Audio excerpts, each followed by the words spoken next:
Let's be real for a second.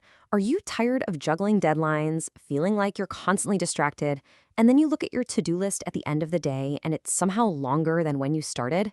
Yeah, we've all been there. Forget those simple to-do lists. Today, we are going to build a powerful academic productivity system right from the ground up. And hey, this isn't just some theory I cooked up. Just listen to this. A student named Emma used a system a lot like what we're talking about and saw her GPA jump from a 3.2 to a 3.8 in a single semester. That's the kind of change we're aiming for. It just goes to show you having the right approach can make a massive difference. It's not about working harder, it's about working smarter. Okay, but here's the trap, right? We see a result like Emma's, and the first thing we do is ask, what app was she using? I need to download that. But what if the tool itself isn't the magic wand? What if the real secret is something a little deeper? Well, it's a system. That's the key. And that's exactly what we're doing today.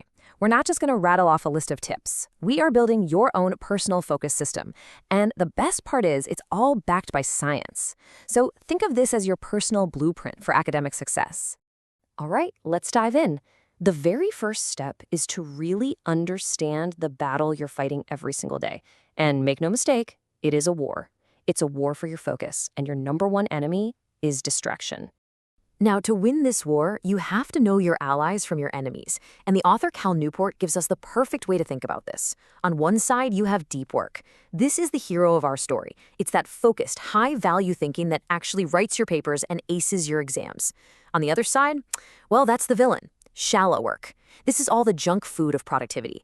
Checking emails, scrolling social media, all those little logistical tasks that feel productive but don't really move the needle. And here's why that distinction is so critical.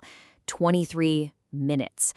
Get this. Research from the University of California found that's how long it takes, on average, to get your focus back after one single interruption. A text message, a quick email check, boom. 23 minutes to get back in the zone. Now, just think about how many times that happens in an hour, let alone a whole day. It's kind of scary. There's a scientific name for this phenomenon. It's called attention residue. It's like this little mental echo of the last thing you were doing. That text you just glanced at, that email you opened, that lingers in your brain and just sabotages your performance on what you're trying to do now.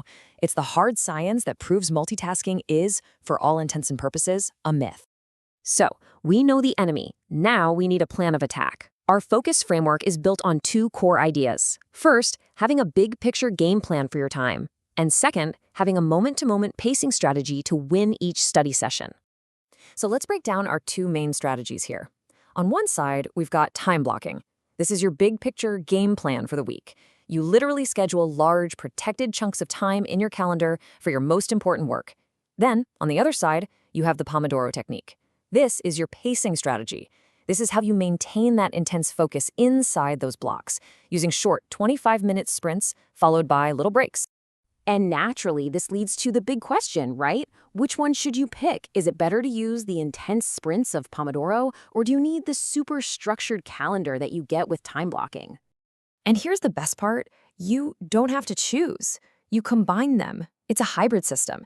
First, you time blocked your day to protect that precious time for deep work. Seriously, treat it like a meeting with your professor that you absolutely cannot cancel.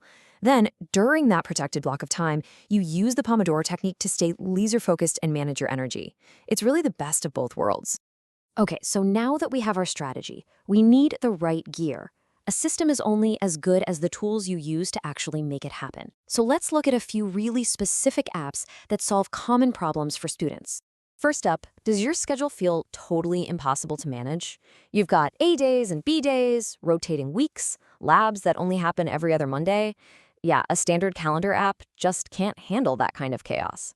For that exact problem, there's an app called My Study Life. It was built from the ground up for students. It handles all those complex academic schedules without breaking a sweat.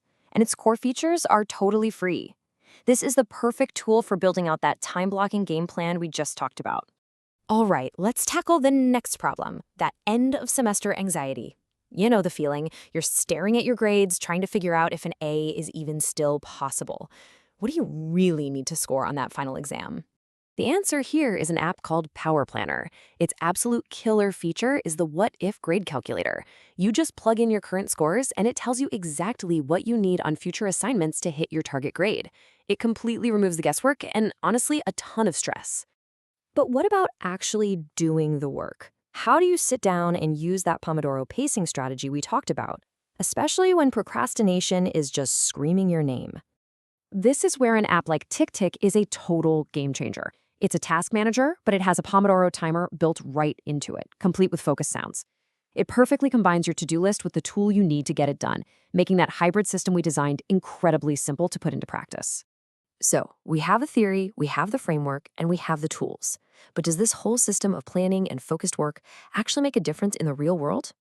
Let's look at the science. A university study on procrastination set up an experiment. They gave one group of students optional early deadlines and structured feedback. The results were pretty shocking. In the regular group, only about 23% of students started their assignments early. But in the group with the intervention, that number jumped to 53%. It more than doubled. But wait, because here is where it gets really interesting. The researchers found that for the students in the control group, just starting an assignment early had no significant impact on their final grade. None. So just starting earlier isn't the whole secret. So what was the real difference maker? It was the magic combination. Starting early plus getting that structured feedback. And this is the scientific proof behind our entire hybrid system. Time blocking is your starting early. That's the planning. The Pomodoro Technique is your structured feedback. It's a system that structures your work session and tells you how you're doing on focus every 25 minutes. Planning your time is the first step, but the quality of the structured work you do in that time is what really gets you the result. And look, here it is, straight from the study's conclusion.